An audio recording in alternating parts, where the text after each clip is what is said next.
안녕하세요. 2025년 11월 11일 월요일입니다. 매일 감사, 매일 예배 묵상 캠페인 첫째 날입니다.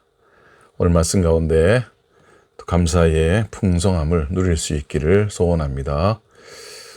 첫째 날 말씀의 제목은 감사의 첫걸음, 감사는 선택입니다. 입니다. 여러분, 오늘 우리는 우리의 신앙생활에서 가장 근본적이면서도 강력한 능력 중 하나인 감사에 대해서 나누려고 합니다. 데살로니가 전서 5장 16절부터 18절까지의 말씀은 너무나 유명하고 명료합니다. 항상 기뻐하라, 쉬지 말고 기도하라, 범사에 감사하라. 이것이 그리스도 예수 안에서 너희를 향하신 하나님의 뜻이니라.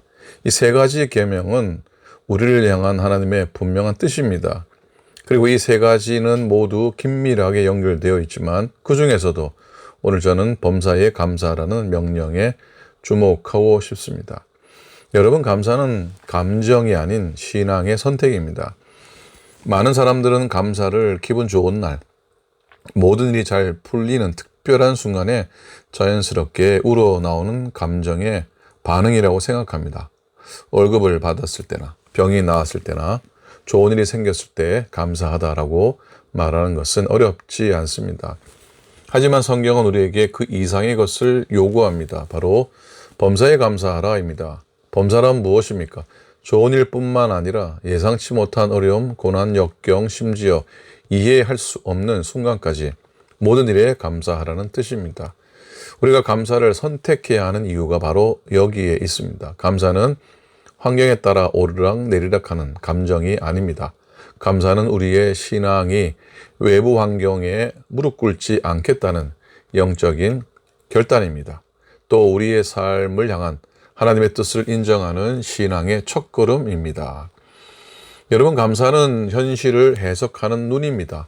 감사의 진정한 능력은 우리의 현실을 바꾸는 능력에 있지 않습니다. 사실 감사는 우리가 처한 고통스러운 현실 자체를 당장 없애주지 못할 수도 있습니다. 하지만 감사는 그 현실을 바라보는 우리의 눈을 완전히 바꾸어 놓습니다. 감사는 곧 우리의 상황을 하나님의 관점으로 해석하게 하는 통로입니다. 신약 성경의 많은 서신을 기록한 사도 바울을 생각해 보십시다. 그는 평안한 안식처에서 이 서신들을 쓴 것이 아니었습니다. 그는 복음을 전하다가 모진 고난을 겪었고 심지어 깊은 감옥에 갇혀 있었습니다. 빌립보서나 에베소서 같은 감사와 기쁨이 넘치는 서신들이 바로 그 감옥 안에서 쓰여졌습니다.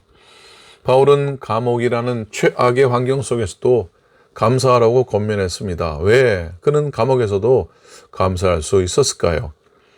그것은 그가 자신의 환경, 즉 쇠사슬, 어둠, 고립 등을 바라보지 않고 그 환경을 뛰어넘어 역사하시는 하나님을 바라보았기 때문입니다. 그의 감사는 상황의 결과가 아니라 모든 것을 협력하여 선을 이루실 하나님에 대한 흔들리지 않는 신뢰의 표현이었습니다. 그래서 우리 신앙인에게는 잃은 것을 세지 않고 남은 것을 세는 믿음이 필수적입니다. 우리가 환경을 해석하는 눈이 얼마나 중요한지 보여주는 대표적인 인물이 있습니다. 바로 헬렌 켈러입니다. 그녀는 태어난 지 19개월 만에 시각과 청각을 모두 잃었습니다. 상상할 수 없는 어둠과 침묵 속에 갇힌 삶이었습니다. 하지만 그녀는 평생을 통해 절망이 아닌 희망의 메시지를 전했습니다. 그녀의 유명한 고백을 들어보십시오. 나의 장애에 감사합니다. 그 장애를 통해 나는 나 자신과 나의 일과 나의 하나님을 발견했습니다. 또 이렇게 고백합니다. 세상에서 가장 아름다운 것들은 눈으로 볼 수도 손으로 만질 수도 없습니다. 마음으로 느껴야 합니다. 헬렌 켈러는 자신이 잃은 것, 시력, 청력을 세는 대신 자신에게 남은 것, 사랑할 능력, 느낄 수 있는 마음, 하나님을 향한 영혼을 헤아렸습니다. 그녀의 감사는 단순히 긍정적인 마음이 아니라 하나님께서 여전히 자신을 붙들고 계시다는 굳건한 믿음의 태도였습니다. 이것이 바로 범사에 감사라는 말씀의 살아있는 증거입니다. 사랑하는 여러분, 우리의 삶에도 이해할 수 없는 일, 마음을 짓누르는 걱정거리가 분명히 있습니다. 그러나 오늘 이 순간 우리는 헬렌 켈러처럼, 사도 바울처럼 감사를 선택해야 합니다. 가장 좋은 날에만 감사하는 것이 아니라 가장 힘들고 어두운 날에도 우리에게 남아있는 단 하나의 이유를 찾아보십시오. 오늘 하루 잠자리에 들기 전 감사를 기록하는 노트나 마음에 단 하나라도 감사할 이유를 적어 보십시오. 그것이 가족일 수도 있고 건강일 수도 있고 혹은 오늘 아침 마신 따뜻한 커피 한 잔일 수도 있습니다. 그 사소한 한 가지가 우리의 영혼을 짓누르던 어두움을 몰아내고 하나님께서 우리에게 주시는 축복의 빛을 다시 보게 할 것입니다.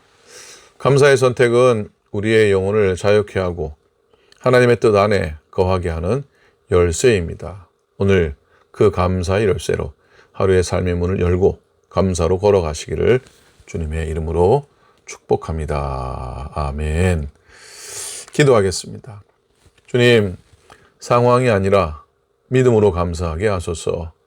저의 환경이 힘들지라도 주님께서 모든 것을 통치하시고 계심을 신뢰하며 감사하게 하소서. 저희가 모든 일에 감사함으로 우리를 향하신 주님의 거룩한 뜻을 온전히 이루어가는 믿음의 백성이 되게 하여 주옵소서. 예수님의 이름으로 기도드립니다. 아멘.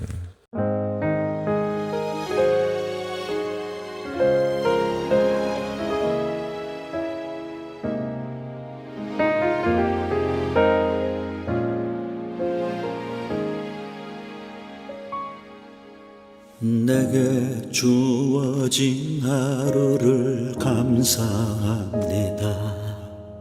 내게 또 하루를 허락하시네.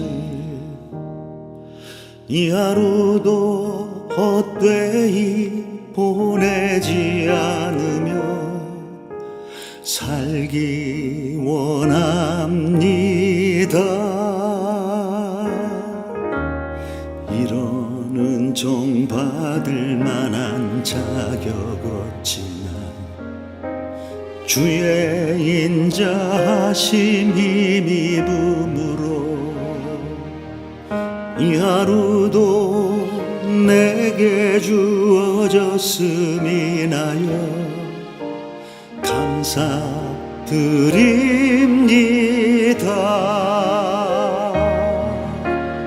이 하루도 정직하게 하소서.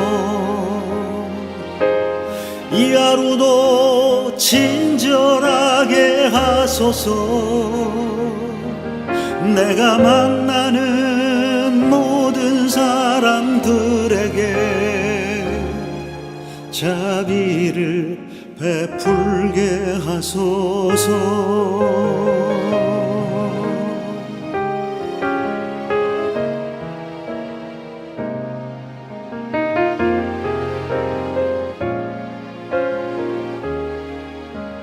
내게 주어진 하루를 감사합니다.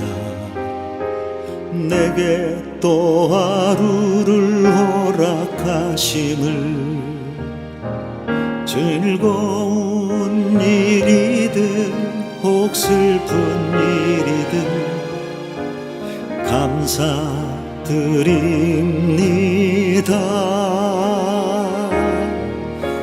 비록 이 하루가 나를 울린다 해도 원망의 맘 품지 않을 이유는 나의 주님이 모든 일을 주관하셔서 선을 이루심이라.